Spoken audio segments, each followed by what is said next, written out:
Selamat datang di webinar diskusi online bersama Pendeta Esra Soru. Dalam webinar ini, kita mengadakan diskusi dengan cara yang berbeda. Anda akan diberikan kesempatan untuk bertanya dan mengangkat topik-topik yang ramai dibahas mengenai Kristenan. Berikut adalah cuplikan video dari diskusi-diskusi yang kami lakukan setiap Senin 2 minggu sekali jam 7 malam. Dan bagi Anda yang ingin mendaftar, silakan Anda bisa klik link yang tertulis pada caption. Jangan lupa untuk klik dan subscribe YouTube channel Pijar TV.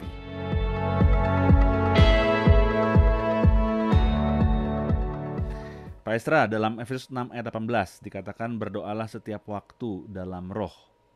Nah, ini artinya apa nih Pak? Berdoa setiap waktu dalam roh. Apakah harus menggunakan karunia bahasa roh?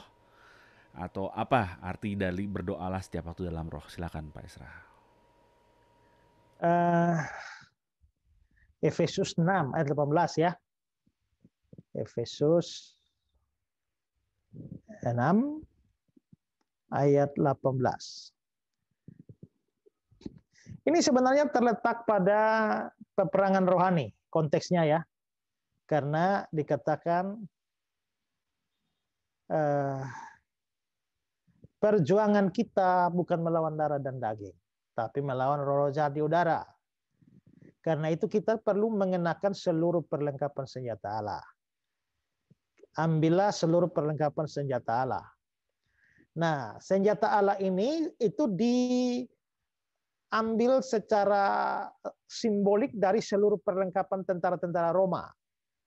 Maka ikat pinggang kebenaran, baju sirah keadilan, berkasutkan kerelaan beritakan Injil, ya perisai iman, ketopong keselamatan, pedang roh, firman Allah. Terus dalam segala doa dan permohonan. Nah, saudara, kalau ini distudi baik-baik, sebenarnya doa ini tidak termasuk dalam perlengkapan senjata. Senjata-senjata itu cuma ini saja. Ikat pinggang kebenaran, baju sirah keadilan, kasut kerelaan, lalu perisai iman, terus ketopong keselamatan, pedang roh. Doa tidak termasuk dalam perlengkapan.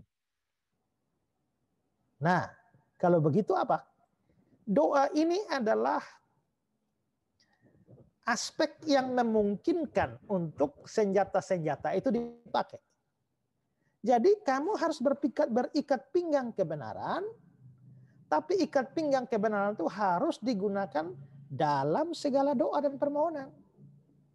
Kamu berbaju sirahkan keadilan, tapi harus di dalam doa. Ya, di dalam doa. Ya, kamu berkasutkan kerelaan beritakan Injil, tapi itu hanya bisa dilakukan dalam doa. Perisai iman, itu dalam doa. Ya, semua ketopong keselamatan, pedang roh, tapi harus dalam doa. Berarti doa inilah boleh dibilang spirit untuk semua perlengkapan senjata Allah ini. Nah, sekarang ketika dibilang dalam segala doa dan permohonan, berdoalah tiap waktu di dalam roh. Ya. Nah, apakah berdoa dalam roh itu artinya berdoa pakai bahasa roh?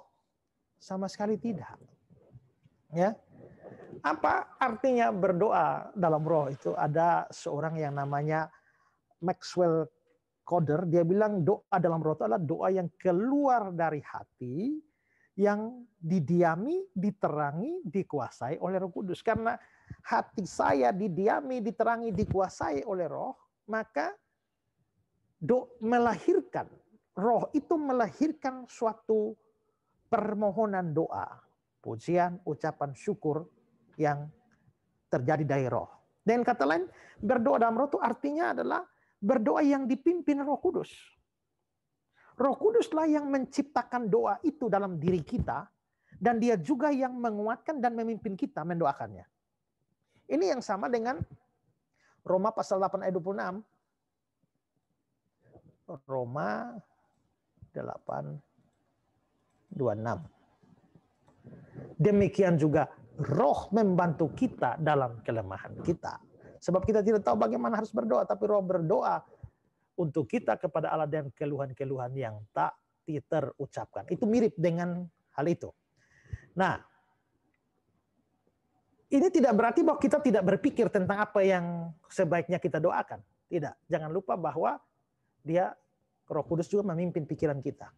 Yang harus kita lakukan pada permulaan doa itu adalah kita meminta bimbingan dan pertolongan Roh Kudus untuk bisa berdoa dengan benar sesuai dengan yang dikehendakinya. Saya beri contoh ya. Satu saat saya berdoa. Di awal doa saya itu saya meminta Roh Kudus menuntun saya di dalam doa. Nah, setelah saya mendoakan hal-hal yang sudah saya rencanakan sebagai pokok doa, pikiran saya lalu diarahkan pada hal-hal yang tidak saya rencanakan untuk didoakan. Setelah itu muncul dalam hati saya untuk mendoakan pelayanan teman-teman sekelas saya sewaktu saya kuliah dulu. Waktu saya digerakkan seperti itu, saya lantas bangun mencari foto teman-teman saya. Foto-foto teman waktu sekolah teologi dulu. Kami kan wisudanya kan ada berapa banyak orang, ada fotonya. Akhirnya saya bangun, saya mengambil foto-foto mereka itu, dan saya lihat mereka satu persatu, dan saya mendoakan mereka satu persatu dengan seluruh pelayanan. Itu pertama kali saya mendoakan teman-teman sekelas saya setelah saya lulus dari sekolah teologi tahun 2001. Saya yakin bahwa saya dituntun oleh Roh untuk mendoakan hal itu. Karena saya belum pernah mendoakan hal itu. Nah, kira-kira doa yang tahu-tahu didorong oleh Roh Kudus dalam melakukan hal itu, itulah yang dimaksudkan dengan berdoa dalam Roh. Jadi itu tidak ada urusannya dengan bahasa roh, ya. Tapi doa dalam Roh itu artinya doa yang dipimpin atau dihasilkan, digerakkan dari Roh Kudus yang berdiam dalam hati kita.